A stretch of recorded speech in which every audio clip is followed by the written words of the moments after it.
Welcome into the Skinny Podcast, the weekly potpourri edition. I'm Richard Skinner, Local12.com digital sports columnist and editor with Rick Boring. As always, it's presented by Blake, the attorney Maislin. We've got all kinds of stuff today, some college basketball, college football, Bengals, a gambling segment in which Rick is coming off of a red-hot week. My favorite part of the podcast where you can ask me a question on any topic. Hit up the Twitterverse, the Xverse, hit up the hashtag AskSkinnyAnything. Rick, I've actually got a question that came via email for you. Really? Yes. Yes, okay, I'm actually interested, and I'm very interested. I think you'll enjoy the question, and I think you'll actually have an answer for it. It's a tough one, but I think you'll have an answer for it and a good one. Okay. By the way, so this wasn't just somebody ripping on me then. No. It's a good question. Yeah, it's a good question. It's one that's near and dear to your heart, in my opinion. So yeah, you'll get it. So anyway, I've got to start this podcast off with this. I don't know who asked me the NKU question last week about interesting things that occurred while I was doing play-by-play. I have a suspicion who it is. I didn't look. It's okay. And it totally forgot my mind. I think the story that they were looking for. So let me start off with the story that they were probably looking for. Okay. We bust down to Kennesaw, Georgia. It's back when they played in the Atlantic Sun. We bust down to Kennesaw, Georgia for a Thursday, Saturday. They played Kennesaw on a Thursday. They played Mercer, which is down in Macon, on a Saturday. Close drive between the two. So we get to the hotel. One guy had driven, and so he had a car. Unfortunately, it was a very small car. And there was including a handful of coaches, there was 6 or 7 of us. I can't remember the exact number. We're going to go to a sports bar to watch some games that night, have some beer and wings and watch some games. When we started to count, it's man, we got one too many for the car. And I said, you know what? I'm a fairly small guy. I'll go in the trunk. So I rode about 10 miles down an interstate highway in a trunk and got out. Had a good time, got back in the trunk on the way back, and survived the whole thing somehow. I would not suggest that move, and I think I was probably too adult to do something so stupid, but I did. So I think that's the story they were looking for. The people that tell that story that were also involved in it act like you were going to be dead by the time that they got there. They act like you were David Blaine in an enclosed underwater thing for 25 minutes or something and magically saved yourself. Yeah, no, that part was fine. My only scary part was, if we had to hit the brakes and somebody rear ends us, that could have been a problem. Not ideal. Yes. So I asked people for Christmas themed Ask Anything. They came through. We have several Christmas. Do you want to just roll through Ask Anything to start the show since that's where we're at? We can, sure. It's a day after Christmas. By the way, I'd be remiss. You have a little one at home. How was Christmas? It's great. You might hear him right now. I think he just woke up from a nap. So if you hear a little crying in the background, that's all that's going on. He did have a great Christmas. He got a beanbag chair. That was exciting. So nice. He's big into climbing and jumping and diving. So that was a good gift, I think. Very nice. Here we go. Out of Cincinnati area athletes, who are you taking number 1 overall in a snowball fight league draft? Would this be in their prime? I took it to mean current athletes, but I guess you could do it however you want. I would take Dave Parker with his cannon of an arm in a snowball fight. That would hurt. That would really, really hurt. If he got one of those, really tightly packed ones that is more ice than snow, that would leave a welt, in my opinion. Yeah, I mean, if we're doing the draft right now among current athletes, the question is, who do you want with the top pick? Is it Hunter Green or is it Ellie De La Cruz? I'd take Ellie in a heartbeat. Joe Burrow? No, Joe Burrow throws a great football. I don't think he throws the same velocity. Yeah, I mean, I think I'm taking Ellie. I know Hunter throws harder. Ellie just feels like it's like a whip action. I don't know, man. It feels like that thing might have a little sideways to it. I know Hunter throws harder. Sure, I get it. I get what the radar gun shows. I think I'm taking Ellie though. There's also part of me that believes that Ellie has to dial it down by 10 or 15% to keep it in the infield and controlled. Maybe. I think if he was actually unleashing as hard as he could in a snowball fight to take your face off, he could probably do some damage. He could probably get it up over 100 miles an hour. Yeah, that's a good call. Would you rather be stuck wearing the same ugly Christmas sweater for 2 months or have to listen to Mariah Carey's All I Want for Christmas Is You on repeat in your car for 2 months? I'll do the ugly Christmas sweater. Now, if I could look at Mariah Carey for 2 months and have her sing that song, then okay, game on. Yeah, I thought that was it in person to you. She's not in the passenger seat with you. I thought, did you watch the games on Netflix yesterday by chance? A little bit, not really, no. Well, she was a preview intro into one of them, and I'm going to say she looked pretty doggone good. Timeless. Yes, I mean, she doesn't age much. I mean, she still looks good. But that song, I swear that there's like 5 or 6 Christmas songs. I feel like that's all they play anymore, and they're all on. Literally, I can get in the car anytime. My wife likes to listen to Christmas music. We went some places over the last few days, like my daughters for Christmas dinner, all this stuff, and it felt like it was the same 6 songs every time I was in the car. Yeah, well, it is, and that brings us to the next question. Actually, best and worst Christmas carol. What do you got? Because I've got a couple on the worst list that are driving me nuts right now. Deck the Halls is timeless, right? That's fine. Yeah. I mean, I don't know. Silent Night, they're all fine. Silent Night's fine. Well, I don't know one that would be a carol, I guess, that would bug me. There's some Christmas songs that might, but what's a carol that bugs you? You sound very committed to this. Well, I don't know about carol, but the Christmas songs that are driving me nuts right now is the Dominic the Donkey song is Dumber Than Hell. I hate that. And then you know what other song that I've just been hearing constantly, which it's a time, it's been around forever, but like if you actually listen to the song, it is the dumbest damn song that makes no sense. The words are like made up words. It's the Fa La La La La song. I don't know what the actual name is, but you know, it's Deck the Halls. Don We Now Our Gay Apparel and all that. Yeah, if you that's go Deck the through all Halls. the words of that song, yeah, that's Deck the Halls. Stupid. And I've got one. It's not a carol. It's I can't think of it's the Wham / George Michael. Last Christmas I Gave You My Heart. That stupid song. I've heard that too much. I can't do it anymore. I think if you go into any store at any time over the 2 weeks leading up to Christmas, that song is on. Any department store at all. Absolutely. Yeah, Target, anything. Doesn't matter. Rank these holiday beverages: eggnog, hot cocoa, mulled wine, peppermint latte, Irish coffee, and spiked cider. Irish coffee for starters. No question. I'm a big Irish coffee fan. Hot cocoa would be 2. Spice cider was 3. So I didn't know about mulled wine until literally 2 days ago. I was at one of our basketball practices, and we were talking about one of our assistant coaches it was a morning practice. I said, Coach, you have a rough night last night? He goes, drank a lot of wine, sapped a lot of juice out of me. And so we started talking about wines, what we're going to drink for Christmas. And another assistant said, have you ever had mulled wine? And I'm like, no. And he told me all about it. And he said, it's delicious. Do you know what mulled wine is? I know what it is, but I don't like hot liquids, so I don't like any of these. So I would put the peppermint latte next, and then the spice cider and eggnog last. And I'm gonna have to refrain on the mulled wine. I would like to try it. It sounds interesting. And yes, it is a hot beverage. I hate eggnog. Hate it. I don't even like it spiked. Yeah, I'm not into it either. I mean, I don't know if I'd go as far as hating it. I just avoid it. I mean, I don't really have to interact with it ever. It's hardly ever comes out, and no one in my family drinks it, so it doesn't bother me much. But yeah, I'm not going to be sipping on eggnog. Skinny's top 3 Christmas movies. Man, Elf's number 1. I just laugh every time I see it. I don't watch a lot of Christmas movies anymore, but Elf's number 1. Miracle on 34th Street. It's an oldie but a goodie. Every time a bell rings, an angel gets its wings. And number 3, let me think what number 3 would be. I guess probably National Lampoon's Christmas Vacation. Okay. All right. That's a good list. Or slash Home Alone. Home Alone's funny, and it tugs at your heartstrings in spots too. Home Alone. Yeah, I'll go Home Alone 3.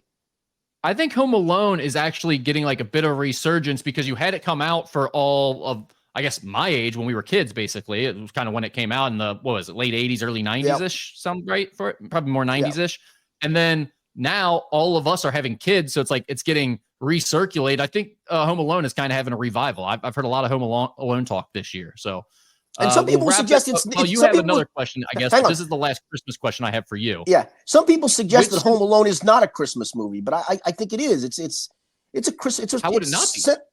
I don't know. I've heard that argument. Obviously, the big argument is the Die Hard movie, right? Is that a Christmas movie? Yeah. Yeah, and I mean, I'm for one, I don't know that I've ever watched Die Hard all the way through. Oh, come on now. Like, I know what it is. I know the storyline, obviously. I get it all, but I don't think I've ever sat down and watched the entire movie. I've just caught it in bits and pieces over the years at different points. But yeah, the Die Hard argument does nothing for me, but I don't see an argument against Home Alone at all. I mean, I don't either. I'm with you. Clearly, it's a Christmas movie. Yeah, I agree. Yeah. And then finally, which Cincinnati sports media personality would be best suited to fill Will Ferrell's role in Elf? He's retired. I'm going to go George Vogel. He's a funny man. He's a tall, funny man. Jeremy Rout currently would probably be that's in the realm. I mean, he's not tall enough. That's the only problem. But he's goofy in a good way. He could get it. He'd get into it. He'd buy into it. Yes, he would. Sure. Yes, I mean, he would. The good thing, Jeremy doesn't even have to act to play that role. That's literally just Jared. That's a good point. That's a very good point. I'm trying to think who else would have a chance at that. If we're going outside the sports world, Bob Herzog, I think already played that role for like the Cincinnati Children's Theater. Absolutely, he'd nail it. I mean, he actually acts. I mean, he's an actor on the side, and he's really good. Yes. Yeah. All right. You said you had one more. I do. I'm going to save that one for the end for you. That'll be kind of the wrap up to the show. Because it's a question for you, actually. All right. So there you go. A little Christmas edition of the show. We started with Ask Skinny Anything, got the Christmas questions out, and that's good because quite honestly, the Bengals topics this week are not as exciting. There's not a ton to talk about. We're kind of just waiting for this Broncos game to happen to see where we go from here. Joe Burrow did make NFL history by becoming the first quarterback to throw for 250 plus yards and 3+ touchdowns in 7 consecutive games, breaking Tom Brady's previous record of 6 consecutive games. Skinny, I know it's easy to kind of gloss over each week. Man, Joe Burrow's playing at a really high level. Man, Joe Burrow's having an MVP caliber season if the team was playing better. But sometimes when you see something like this pop up, you go, damn, this really is an incredible tear that he's on right now. Yeah, I can't remember what the number is because I used it last week. I'm going to use it again. He's now 1 touchdown pass short of 40. I believe there's only 11 quarterbacks in NFL history. Some of them have done it multiple times that have thrown 40 touchdowns in a season. I mean, he's getting a lot of rarefied air in a lot of these things. I mean, obviously, the 7 straight games of 250 yards and 3 touchdown passes is a record. I mean, he's doing some rarefied things. So I actually just got done writing a piece. It's probably not up on the website yet. It may be by the time people see this, but we talked to Joe this week and we talked to Dan Pitcher, the offensive coordinator, and even Zach talked about this. It's a guy that, I mean, he's always talked about for his pre-snap intelligence and his post-snap intelligence and his accuracy and his ability to get things out quickly, diagnose, be a Houdini in the pocket. But there's a couple of things that he's doing even this year better. His improved cadence is throwing teams off. And his ability to make literally, I think, any throw. And he's shown that the last few weeks. And back in the Pittsburgh game, he actually called it his most favorite because, he threw the one this past week where he was literally laying face first on the ground, threw it to T. Higgins for a touchdown. He threw one kind of over his shoulders. He's getting spun down to Drew Sample. And he threw a jump pass earlier in the month to Jamar Chase in the red zone. He actually said that was his favorite pass. But I thought Dan Pitcher gave a great answer to the one, said, what impressed you the most? He goes, of the one this past week where he's flying on the ground, he goes, the zip he had on the football. And that, if you go back and look, he slung that thing as he's face forward on the ground. Skinny, it's weird you say that because I had a Michael Vick flashback moment when I watched that play. Michael Vick, to me, as much as we talk about the running and everything, I think Michael Vick's ability to just flick a football with his wrist 45 yards on an absolute laser rocket line, like as he's running or as he's falling down, was something that we've really maybe never seen from anybody else. The physical attribute to just be able to fire a bullet on a line fairly accurately while on a dead sprint or on the move like that is not a natural thing. And when Joe Burrow threw that bullet right into his chest accurately as he was flopping on the ground, it was an incredible play. And it also reminded me of back in LSU, kind of the play everyone brings up as his Heisman moment against Georgia, where he almost got sacked, kind of escaped, rolled out to the right sideline, and then as he's going out of bounds, launches a downfield pass. I think it was the Jefferson maybe, but I think it was just a beautiful ball downfield. That's just like so absurd. And we've seen some of that in the NFL, but man, that was one of those magical type plays that it just feels like you don't see very often in this level. Agreed. And then the cadence thing I thought was a really interesting discussion because he has gotten really good at that. I mean, let's not forget, after they recovered the fumble, they're on their own 1 yard line. And on the first play, he gets him to jump. So it's a free 5 yards. Now you're first down at your own 6. You got a little room to play with. They go on a 99-yard drive. Then at the end, and I still think this was padding stats a little bit. Again, I think they knew where he was on the 250. Maybe not. But he gets Myles Garrett to jump, and he gets a touchdown pass to Jamar Chase to put that game away. I thought Dan Pitcher gave an interesting thing about not just getting free plays and free yards. He said, when you do it as well as he does, and he goes, he's doing it now at an elite level. And even Joe said, I'm better at doing cadence than I've ever been. He said, you also then bring doubt into defensive linemen's minds of what sound am I supposed to go on? How do I read this situation? He said, sometimes you get linebackers to show early, like even taking a step widthwise, and that helps you decide where you're going to go with the ball. Or safeties may rotate too early, or they may show blitz looks too early or dump out too late. And I thought, yeah, because we all think of it in terms of, oh, he got a free play or a free 5 yards. No, it's all the little tells that can help as well. And I mean, you're adding these things and him making crazy throws on top of it. To me, honestly, I know there's arguments against because it's usually a team award for whatever reason, but I think he's the MVP of the league. It really feels that way. And like you said, I'm not going to be broken up if he doesn't win it because of the season the Bengals had. But I guess that's what really is frustrating as a Bengals fan is, had you told me at any point, starting with the year the Bengals made the run to the Super Bowl, from that point on, had you told me Joe Burrow is going to have a season of this caliber and the Bengals aren't going to be competing for the top of the NFL or even the top of the AFC, that felt like it would be impossible to believe. And that's the exact situation you find yourself in right now. So that is really disappointing and hard to believe. One of the other things that stood out from this game against the Browns was Chris Jenkins, the rookie defensive tackle, had 2 sacks, 2 quarterback hits.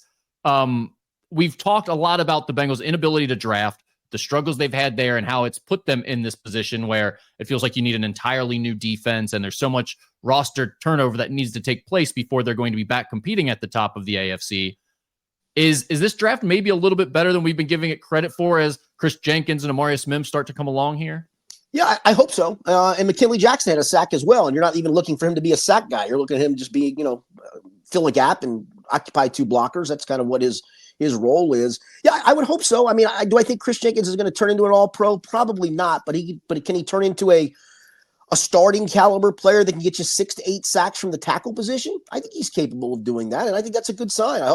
You got to hope it is. I mean, you got to start filling this roster with some of these guys on rookie deals.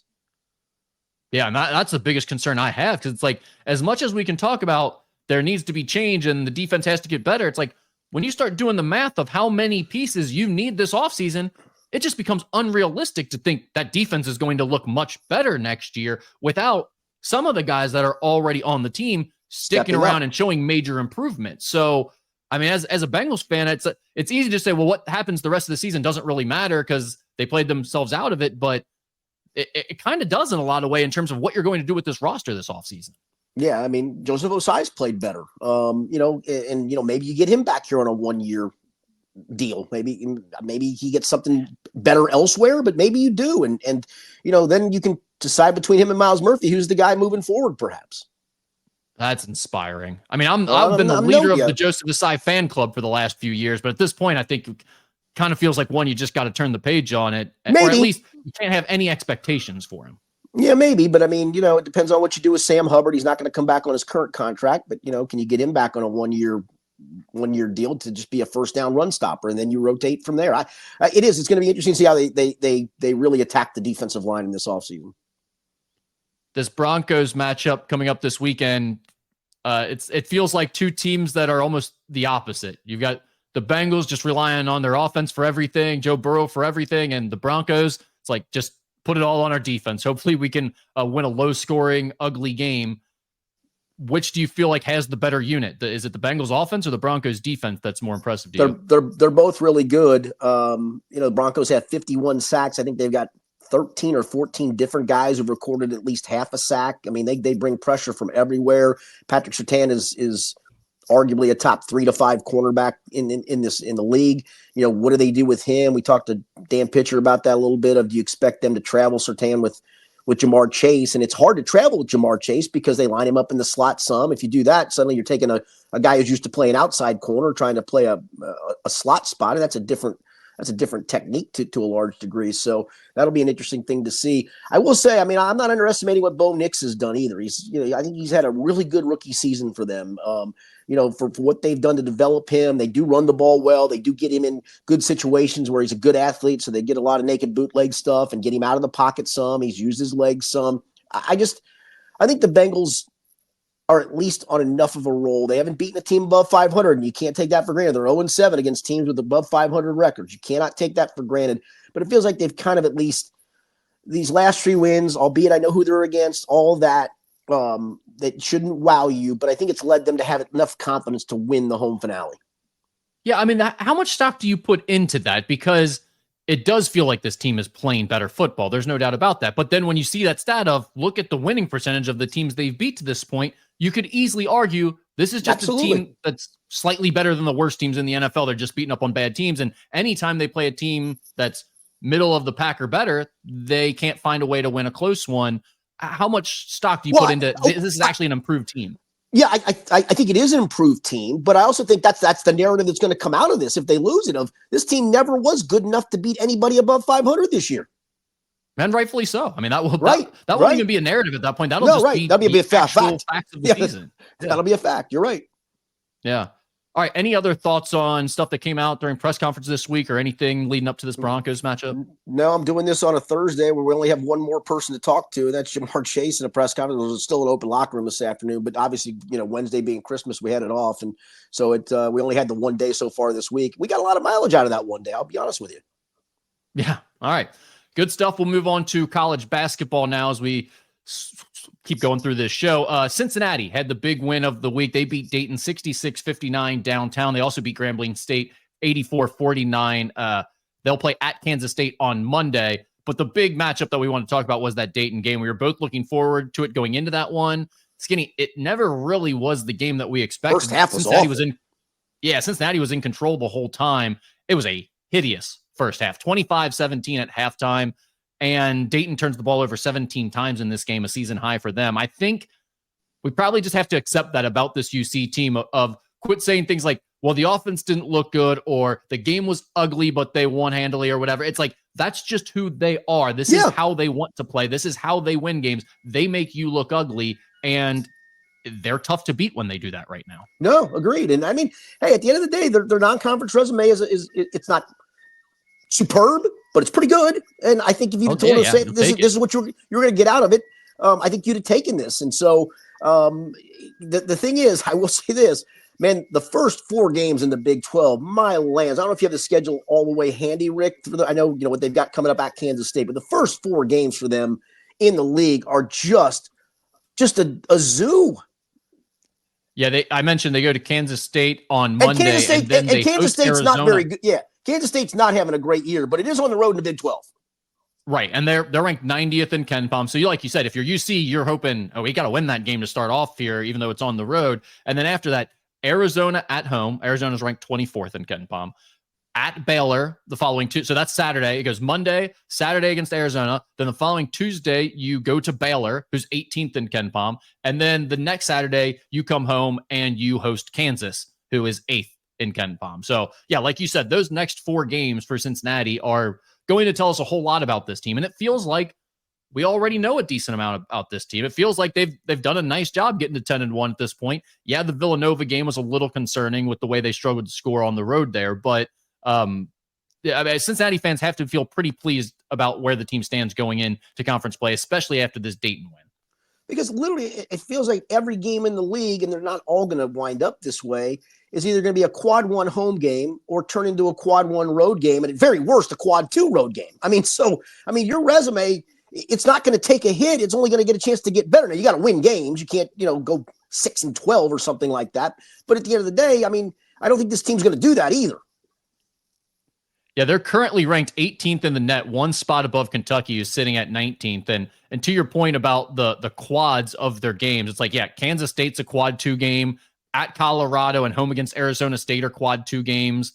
You have West Virginia, UCF, BYU, Utah. So there are some quad 2s in there, but everything else is a quad 1 for the most part. I mean, it's a handful of quad 2s and then mostly quad 1s left on their schedule. It's going to be plenty of competition for them to take on. 10 remaining quad 1 games left on their slate, according to the current schedule. Obviously, those can change a little bit. Teams will bounce around in and out of quads throughout the season. But for the most part, with the Big 12, most of those teams are going to remain quad 1 games. Yeah. So it's just a loaded schedule. Kentucky, another big game this week, lost to Ohio State 85-65. They'll host Brown on Tuesday. But when I watched this Kentucky team, Skinny, and obviously we were hoping they would be going into that Florida game undefeated. We'd have a big time matchup between those two teams, and instead, just the one. Yeah, they would have just had the one loss to Clemson. But yes, yeah. Oh yeah. But you would have had this slip up that not just a slip up, but you get blown out and embarrassed by Ohio State in New York. It feels like watching this Kentucky team. They have similar issues to the Xavier team that I've been covering all year, and it seems like defenses have kind of figured out if you really get up in them. You really pressure them, you're physical, and you make it hard for them to reverse the ball and sling it around for open jump shots.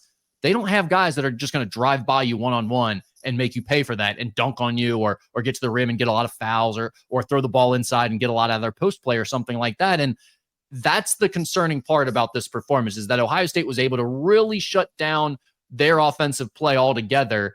And the SEC has teams that are going to be better at that style of play than Ohio State is.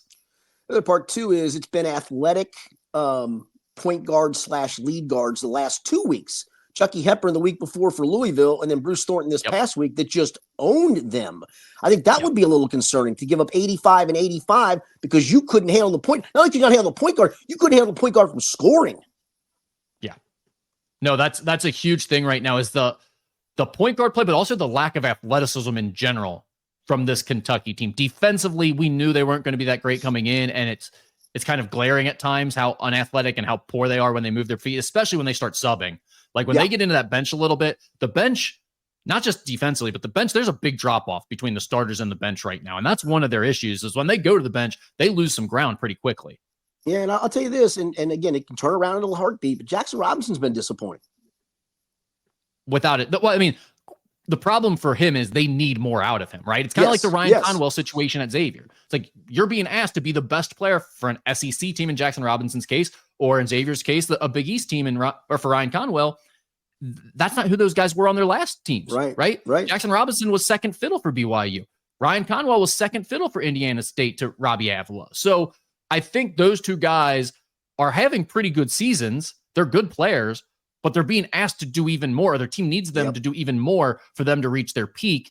And those are for Kentucky, there's obviously in a much better situation than Xavier is right now. We're nitpicking a little bit with this Kentucky team, but this Ohio State game did bring up some bigger concerns that maybe we haven't seen to this point with Kentucky. And I think, I mentioned the last few weeks how the Kentucky fans were getting so giddy about the way the season was going because I think it was unexpected.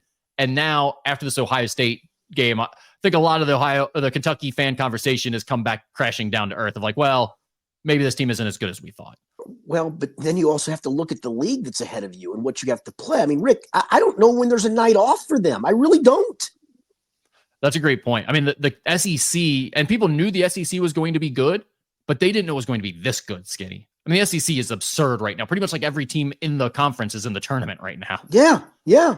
And, you got to protect your house in a chunk of those against, top 5 teams in some cases. And then you got to go on the road to play some teams that aren't maybe top 15, top 20, top 25, but are damn good. How about this? We were talking about Cincinnati having all those quad 1 games left on their schedule, 10. Kentucky has 14 quad 1 games remaining on their schedule currently. Who are the non-ones? South Carolina, probably. And South Carolina just beat Clemson, by the way. You have home against Arkansas, Cal. He is not a quad 1. Yep. If his team is on the road. South Carolina, like you mentioned, Vanderbilt at home, LSU at home. Those are it. Okay, that's it. Wow, that's a gauntlet. It really is. Here's the real question, Skitty, because Kentucky fans, any fan across the country is up and down, overreacting to every game. They were all like, this team is Final Four good, Elite Eight good a week ago. Then you lose by 20 Ohio State. And it's like, are we going to make the tournament? So what's the real vibe after a game like this from your perspective? How much did a 20-point loss to Ohio State change your opinion about this Kentucky team? Believe it or not, a lot. Because again, it's back-to-back weeks. You couldn't handle an athletic point guard. A couple times this season when your actions didn't work, and everybody loves the Zoom action stuff now, right? It's all the rage. But when it doesn't work, like it didn't at Clemson, like it did in this past week, when the best you're getting out of it is a contested 3 with 4 seconds on the shot clock a lot of times. I don't know if this is on Mark Pope to figure something else out offensively to get to, or this is just what you are, and you're going to have nights like this, and unfortunately that's going to lead to 6 or 7 losses in a tough league, and maybe more. I tend to think his style of play is going to lead to more games like this in general, even when they're really good. And I don't know that they're really good this year, but I think that style of play will lead to games like this because you are relying on that making jump shots, ball movement. The type of player you recruit is a little bit different. So you have to win a little bit different way with that style. But it also allows you to beat some really good teams, right? Because you've got 2 of arguably, I haven't looked at everybody's resume, but you got 2 of the best non-conference wins of anybody in the country this year. Absolutely. And I think that's what had Kentucky fans so excited. And also, it's why I would say that this game really changed my opinion a lot about what this Kentucky team might be, too, because when you looked at their resume, it was adding up to a team that, hey, maybe they're a lot better than I actually thought they were going to be coming into the season. I looked at the roster he had. I looked how quickly he threw it all together. And I thought, okay, it's a good roster. They're going to be competitive, but I think he needs another year to figure this thing out and really get his guys in there, find players that fit it, and also are at Kentucky's level. But then they start reeling off those wins, and you get some of the high-profile wins, and you've got a really nice resume all of a sudden prior to this Ohio State loss. This Ohio State loss felt more of a okay, they're more like the team we expected them to be before the season than they're actually just this juggernaut that's really going to run through the entire season, and Mark Pope is a basketball savant. So I think it's reasonable to have your expectations changed by this performance, because you are going to see so many teams in the SEC that can do this exact defensive style to you and make it hard for you to run your offense. Yeah, and you saw it last year at BYU. They were good enough on a given night to win, if I'm not mistaken, at Kansas by 20, and then you get bounced by a worse seed in the NCAA tournament. BYU. Yep. And that's been kind of common for Mark Pope throughout his career so far. You know, I mean, we've seen people were talking about that when he got hired. It's like, hey, there's some clunkers in here, along with some of the good stuff that he's done. And I think that partly is due to that style of play.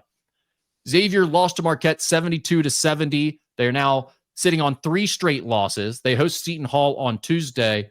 Skinny, it's a long break when you're sitting on 3 straight losses. You lose another game like that where you had a chance to win it. You fumble it away at the end. You lose. Got a bad call. Got a bad whistle. Got a tough whistle. It should have probably been a foul called for Ryan Conwell as he was tripped at midcourt. And then you just got to sit around for 10 days, maybe even a couple extra days off that you normally wouldn't have because of the holidays. That's got to be a brutal situation for Sean Miller. It is, but I can guarantee you, because of again, you're now shorter on your bench and all those things, they probably need the break. The break may actually be a good thing for them to take a deep breath and go, damn, we've played 2 really good teams, one at their place, one at our place, one a top 10 team at worst. Marquette may be better than that, but and you're right there with them.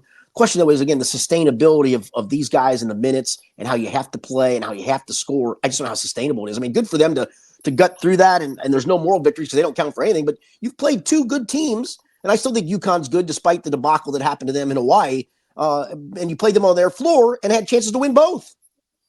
Yeah, and UConn's looking like a completely different team all of a sudden than they were when they were at their exempt event in Hawaii. But yeah, I started my Xavier podcast off this week by talking about that exact thing, Skinny. I find myself weighing the fact that this team has a terrible resume now. I mean, they've got an uphill battle to get to NCAA tournament eligibility for an at-large bid. And quite honestly, it just doesn't seem realistic for this group. And that was before the holidays even hit. So that's tough for Xavier fans to look at. Sitting at 5 losses, coming off 3 straight, another close one. You can't finish games. All those things seem like, man, this team stinks. What a tough year. But I also look at those last 2 games against 2 of the best teams, 2 of the toughest games you'll play this season, 2 of the best teams you'll play in the Big East. Without your best player just went down in Zach Freemantle, and you looked better in those games than you had the last few weeks, quite honestly. You had a legit chance to win it. How do you weigh out those things? Do you think like Xavier fans should feel like there's a little more upside for this group without Zach Freemantle than they thought? I just think even the wins you're gonna grind them out. There's just not enough teams that I think you're better than. I don't think they're better than Cincinnati, even with Zach Freemantle. I don't think they're better than UConn. I don't think they're better than Marquette. Give them all the credit in the world in all 3 cases for playing 3 NCAA tournament teams, 2 that have chances for really good seeds in UC and Marquette. You played them tooth and nail down to the wire. So that gives me hope for Seton Hall and DePaul and probably a Nova at home and pick a few at Providence. That gives me hope for some of those, but that's not going to be enough to get your NCAA tournament resume. It's going to be barely enough to have you with a okay seed for the Big East tournament and trying to claw your way through that. I just think it's just too tough. Well, and the other problem there is, Skinny, is yes, you're in those close games, but you fumbled them away in the same ways you've been having issues all year since the start of the season, right? Turnovers, not having a go-to guy in the right situation, defense is locking in and being able to take away your ball movement, your rotations. You can't get separation to get guys free for an end-of-game shot. All those types of things, those are still going to be issues against Seton Hall, against DePaul. Yeah. So it's like, I don't know that this team is good enough to separate from the bottom of the league. And if you can't execute in those moments, you might not be able to win the close ones against bad teams too. So it's like you might be losing close ones to the best teams in your league, and you might be losing close ones to the worst team in your league here in a week. That's the real concern for Xavier fans is, can this team win a close game, period? And after that, then can they win enough to rack up 12 or 13 wins in Big East play, which is what they need to do to even enter the conversation for that large bid? That just doesn't seem doable to me. So seems impossible. The way I've been looking at it, the way I've been talking about it, is people keep talking about oh, is this next 4 games going to decide Xavier's season? I'd be like, well, to me, in a lot of ways, the season's decided at this point. I would be more looking for this team to show major improvement or a new style of play or something that clicks for them to where they can be dangerous when they get to Madison Square Garden for the Big East tournament. You treat it like a mid-major conference now. You're trying to fight your way in. You got one bid. You got one shot at a bid. That's right. Yeah. And I think the fact that last year's UConn team, nobody was beating them by the end of the year. You had no chance to win the Big East tournament last year. This year, I don't think there's going to be a team like that when you get to the conference tournament. I think there will be. You just played them. You've just played them. Exactly. And Marquette is probably the other team you can make that argument about this year, right? Right. They're beatable. They're good, but they're beatable. Yeah. All right. Wrap it up with NKU here. 5 wins in a row after the South Carolina State win, 58-47. And you might say, well, ugly game, low scoring. They beat South Carolina State. How good are they? South Carolina State took Xavier to a 3-point finish. They lost by 3. So that was a good performance by NKU. They'll play at Robert Morris on Sunday. And Skinny, for me, this is just a big week for the Norse, I think, when you look at it. You start with that Robert Morris game, and you're like, oh, you feel like that's a game you have to win. Robert Morris hasn't been very good in recent years, and in general, they're still sitting at 8-5 this season. But the NKU is favored, or is the underdog in this game, according to Ken Pom. They have Robert Morris a 1-point favorite. That's a 49% chance of winning. And then right after that, you have Purdue-Fort Wayne, who was picked to win your conference. That game's at home. And then Green Bay, who looks to be the worst team in your conference, at home right after that. You need to go 2-1 this week, I think, if you want to put yourself in position to be at the top of the conference. Well, bottom line is you got to lay up at the end of the 3-game stretch. You don't win that game, then there's something wrong with you, for goodness sake. So, yeah, 2-1 sounds about right for that. And if you win all 3, then voila, probably at that point, there's 3 undefeated teams left in the league at the moment? And again, it's a very small sample size. I think 3 teams are undefeated conference-wise, I think. Yeah, you're sitting with Youngstown State at 3-0, Milwaukee at 2-0, and NKU at 2-0. Yeah. So, you get through this week. The 4-1 or 5-0, I think you'd feel really good.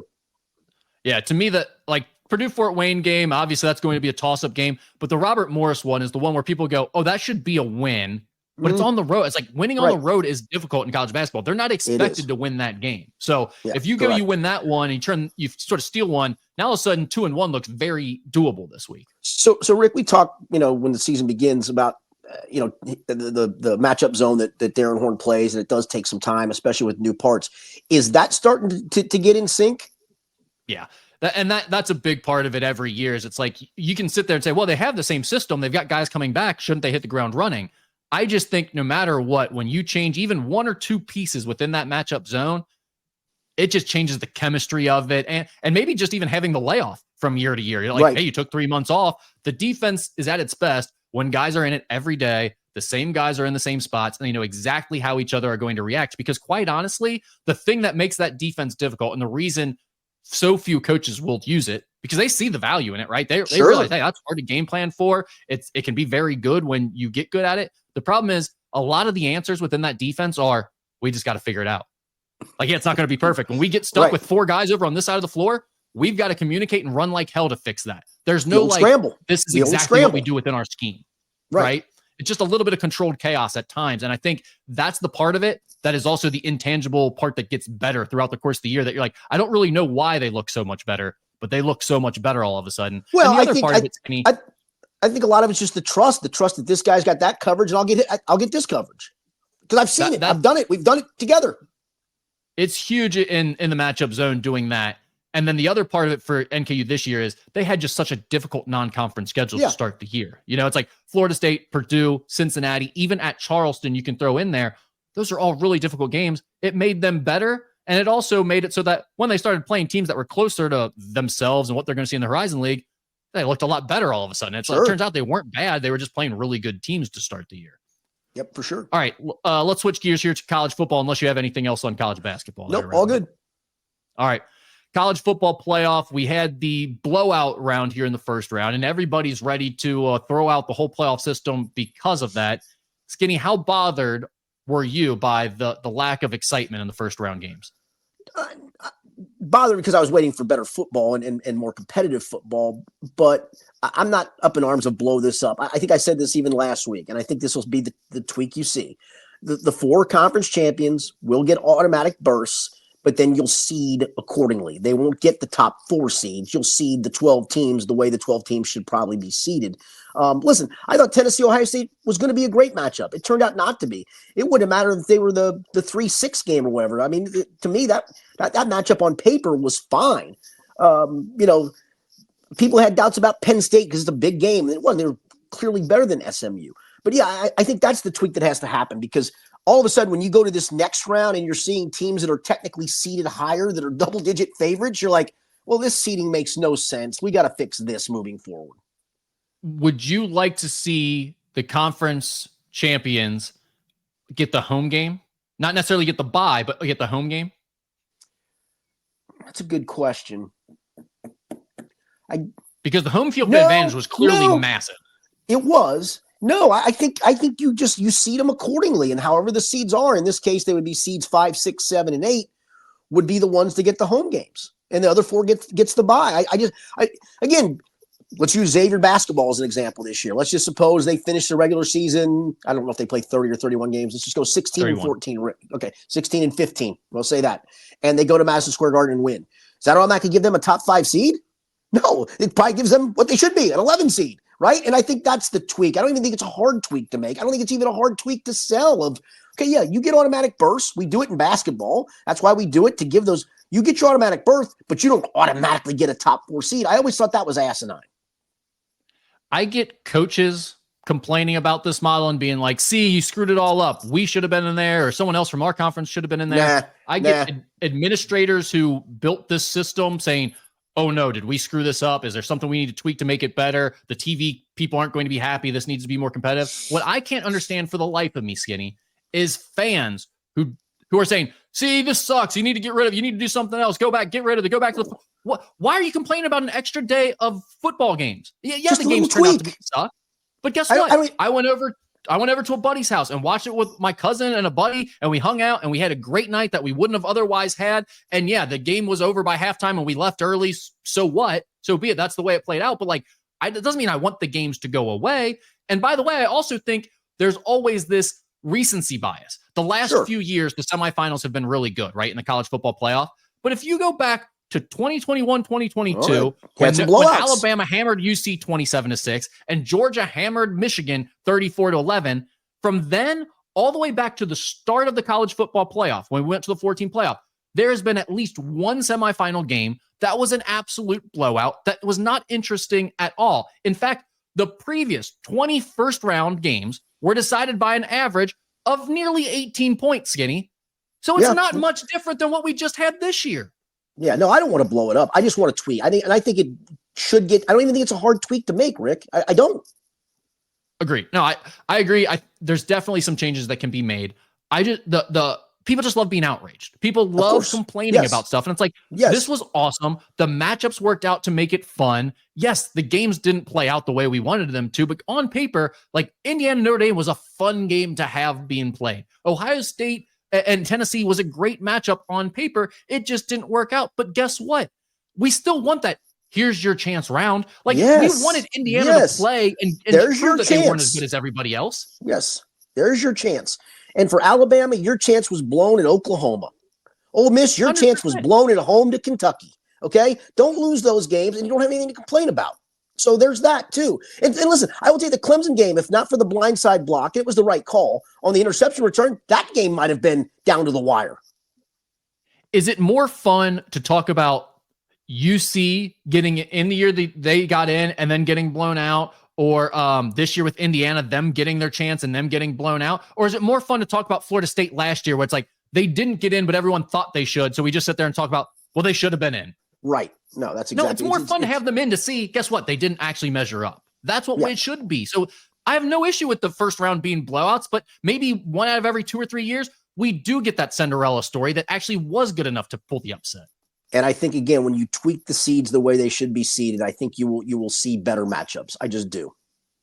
Yep. We're going to go ahead and talk about these matchups going forward and pick the games in our Pick'em segment. Do you have any other thoughts just on what we saw the last week or so? To your point, I mean, listen, was I disappointed that I fell asleep on the Indiana game and in the third quarter? Yeah. Was I disappointed I had to fall asleep in the Tennessee Ohio State game in the early in the fourth quarter? Yeah, but you know what? I don't mind those matchups. They got to swing at the axe and didn't measure up, to your point. It's also just hilarious to me how many people are miserable because they had to watch college football. It's like, yeah, really, what else were you going to be doing that night? Like, exactly. It really wasn't that bad of a night. I don't know. Saturday at 4:30 p.m. We've got the Broncos at the Bengals. The Bengals are a 3-point fit. Oh, I forgot to go over our whole thing. Yeah, yeah, you did pretty well last week, my man. Yeah, it's actually notable. That's the only reason I'm stopping, because I went 9-1, which is unheard of in this battle. You went 4-6, which you had been way ahead of me this whole time. I'd started to close the gap. I had just gotten even at 500. Then I go 9-1. So now we're both tied at 58-50 heading into the final weeks of all of this. That's unbelievable. Crazy. It always seems to end up that way. I did hit my best bet, which was the Notre Dame and the Ohio State teaser, -1.5 for each of them. You had Tennessee? Yeah. Tennessee did not hit best bet. Okay. So Broncos, Bengals, -3. Total is 49.5. Who do you like, Bengals and Broncos, on Saturday? Yeah, I'll go because I think the weather will be a bit of a factor here. I'll go Bengals in a kind of a goofy one. I'll go Bengals 23, Broncos 18. I'm loving this 18 number lately. I need a scoregami of some kind. Bengals 23-18. So the Bengals and the under for me. Bengals and the under. I like the Bengals as well on this one, but I'm going to play the over. I think the Bengals struggles defensively will bring the Broncos into a higher scoring game, more so than the Broncos' elite defense will hold the score down. That's what I'm going with. So Bengals and over. I do worry about the weather, though. Just in general, or keep just playing the score? Yeah, just playing the score. Yeah. All right, Tuesday, 7:30, the Fiesta Bowl. We've got Penn State and Boise State playing. The Nittany Lions are a 10.5-point favorite, and the total is 52.5. Yeah, see, and everybody's talking about James Franklin in big games. I don't know if SMU was a big game. I don't know if this is a big game. And so that being said, that's why I'm all over Penn State in this one. Give me Penn State 38-20. To 20? Yep. Okay, so 28-point win, and that is 58, so it's the over as well. We're very similar in this score. I've got 38-24. So both of us are on Penn State and the over. I actually agree with you, though, on your whole James Franklin thing. Everyone keeps saying, well, James Franklin, big games. I agree with that. It's a reason to pause and maybe not want to bet on Penn State. But here's the thing. The James Franklin big game narrative isn't coming until next round for Penn State fans. They don't see these as big games. They expect him to win this no matter what. The big game will come when they play whoever next round. Right. That's right. Wednesday at 1 p.m., Peach Bowl. Texas -13.5 against Arizona State. 51.5 is the total. Yeah, again, it just feels men and boys, and I'm going to be rooting for Arizona State just because. But Texas's defense, they're not giving up much in this game. I'll go Texas 34, Arizona State 14. 34-14. So that is the under at 48. So we're going to go Texas and the under for you. That puts us on totally opposite sides here. Mind you, I actually kind of agree with you that Texas is heads and shoulders above Arizona State. But at some point, there has to be some type of parity in this event. And Texas is a little dinged up. They've got some nicks. They've got some guys banged up. I'm just hoping, for whatever reason, that that is a bigger deal than we realize, and Arizona State is going to keep this one close. I'm going to say 35-27, Arizona State in the over. Wow. Okay. And that brings us to Wednesday at 5 p.m. We've got the Rose Bowl. Ohio State is a 2.5-point favorite. The total is 55.5. I said it last week. I thought Tennessee had a shot to beat them just because of, kind of the way it felt very pressurized coming out of Michigan. But I said, Ohio State wins this. You could certainly see them winning the whole thing. And I think they get the revenge here. I thought Kyle Howard played great. I think in retrospect, you go back to that Michigan game, I think Kyle Howard played concussed, and they knew he was concussed, and that's why they didn't do anything, especially after they recovered that one deep turnover. Listen, has he been great all season? No, but I think he's been more than good enough. He was more than good enough the first time against Oregon, other than that crazy final play of the game. Give me the Buckeyes 34-30.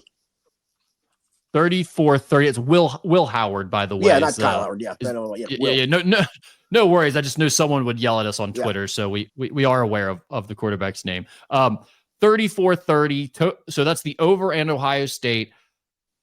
I like the under here, but I like Ohio State to cover. Here's what I think is going to happen. I think Ohio State is actually going to have this one like 28-17. It's going to be pretty clearly won towards the end, and then Oregon will add on a just kind of meaningless touchdown to make the score look closer, but Ohio State will just be kind of sitting on the ball at that point. I think Ohio State is going to convincingly win this game. I'm going to say 28-24 OSU and the under. So that brings us to Wednesday at 8:45, the Sugar Bowl. We've got Notre Dame and Georgia playing. Georgia's a 1.5-point favorite. The total is 44.5. I mean, you can't discount the fact that what Georgia's got going on at the quarterback position. It feels like everybody's doing it. Maybe I'm going to be wrong on this.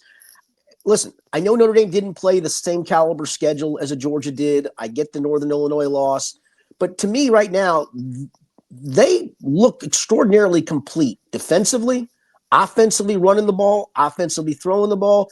I think this will be a game Georgia has to play very close to the vest to keep the backup quarterback. I mean, when he came into the SEC championship game, for goodness sakes, it felt like they weren't going to throw anything over a 5-yard pass. I'm going to go in a low enough scoring game for a college game. I'll go Notre Dame 20, Georgia 17. I actually really like where you're at on that. I agree with the Notre Dame pick. I'm taking Notre Dame as well against my better judgment. It just feels like Notre Dame can't beat Georgia, the peak of the SEC, the most SEC of the SEC schools. But the quarterback situation is real skinny, and I think the running back for Notre Dame is going to be the best player on the field. I agree with that. Yeah, we'll just play through him, and I do think it'll be kind of a clock management, control the ball type of game.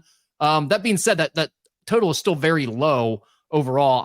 I'm going 24-21. I think it gets over the total just barely, but I like your thinking in terms of how the game's going to play out. Notre Dame in the over for me at 24-21. So what is your best bet of the week, Skinny? Do you got one?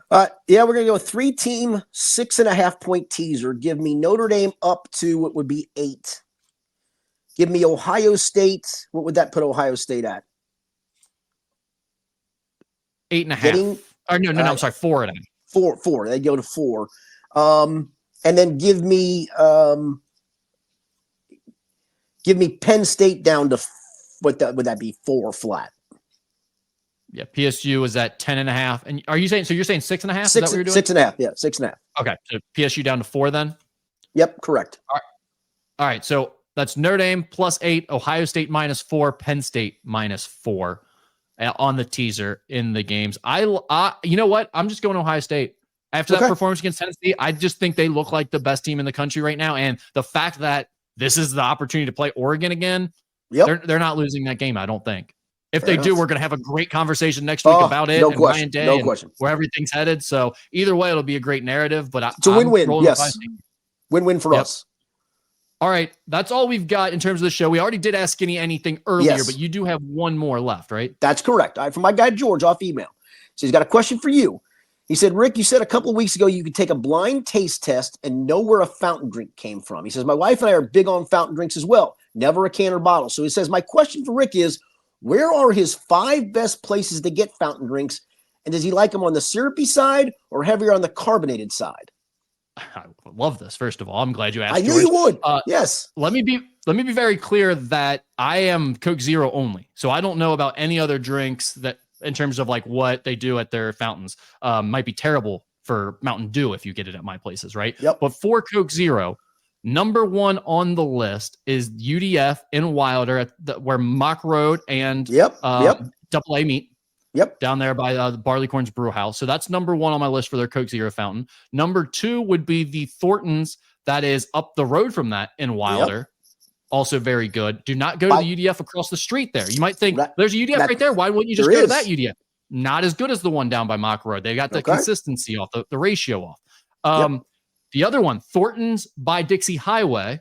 I know that one by Dixie High School. Yep. Been there many times. That one is a very different taste from the Thornton's over in Wilder, but also very good in its own right. I would say after that,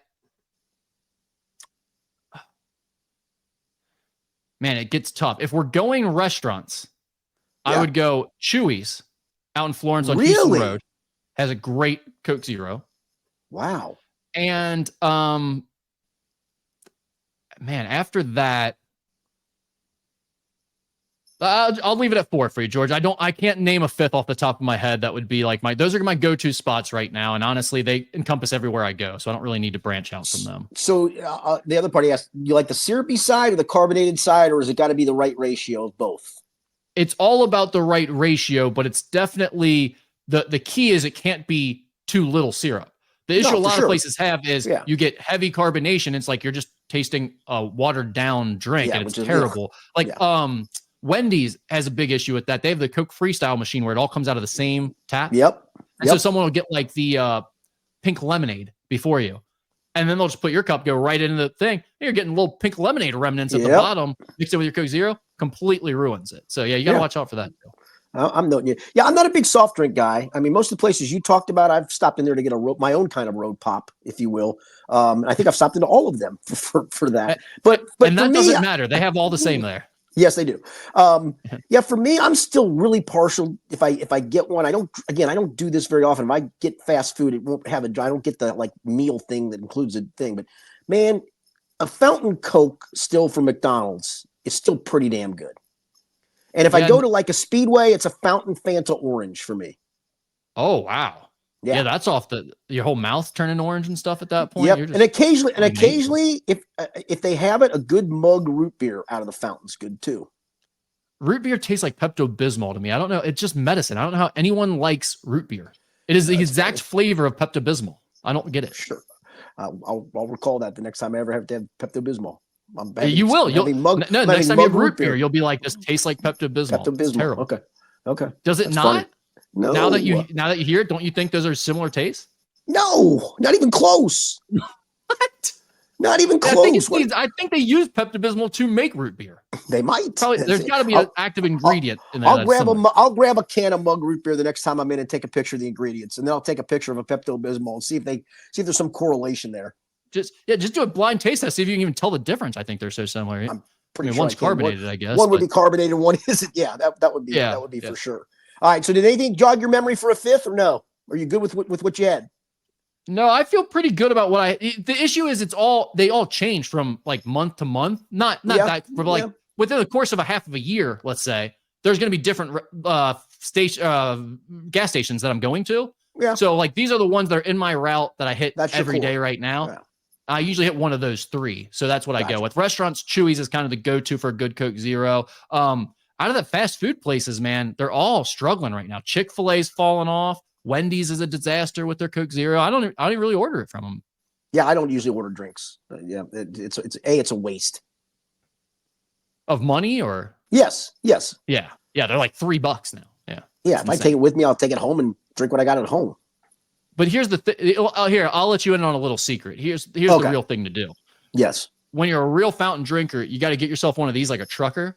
Yes. It's like your own little water bottle there. And then when you go up and you fill that up, they most of the time just don't even charge you at the gas stations. They're just like, go ahead. I'm not ringing that up for 90. Exactly. Boss move on your part. Very boss move. Yeah. All right. Thanks for the questions, George. Thank you as well. I told you you'd like that question. George. I knew you would. I'm a little into that. I'm Richard Skinner. It's been the Skinny Podcast. By the time we talk to you, it'll be the next year. So happy New Year to everyone. Thanks for being with us. As always, presented by Blake, the Attorney Maislin.